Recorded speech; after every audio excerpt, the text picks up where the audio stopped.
在这风台的消息阮台视新闻也会随时为您来掌握。另外，伫其他消息方面这个月12号开始，中南部因为大雨造成未少的灾情，未少所采的水果拢有水箱，到今嘛拢也未复工。致使到22号，台北批发整体平均菜价是起到这个月上悬的来到40块1哦。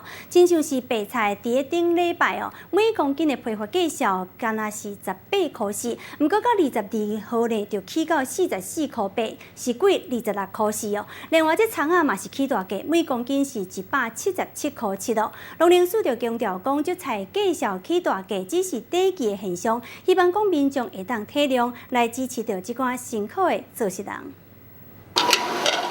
软个食味的牛肉，加上香个顺的汤头，尾也搁来挂葱仔煮，互规碗牛肉面片起来更加香。不过今嘛菜价小炒，互头家强要挡袂落。压力是蛮大的啊，因为现在时机也不好啊，而且现在葱涨得非常凶。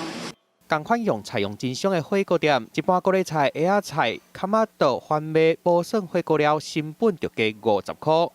根茎类都涨啊，玉米、番茄涨得天价，番茄大概现在一斤要80几块。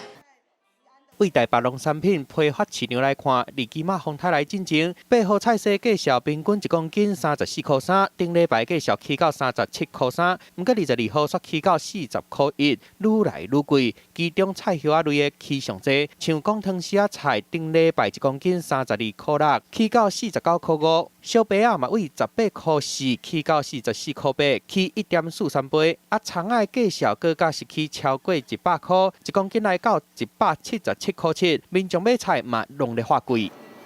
小白要给我100块，我就舍不得买，贵太多了。那本来都是350嘛。如果生产不足，而且连续大概1个礼拜以上，价格都非常的高昂，数量都不足的话，我们才会采取行动。可是只有一两天，因为是短期现象。这礼拜啦，阁有一个白落风台要来，菜价小加减啊会受到影响，变价更加贵。农委会嘛会赶紧帮助农民复工，加种瓜菜，让菜的价小稳定落来。记者综合报道。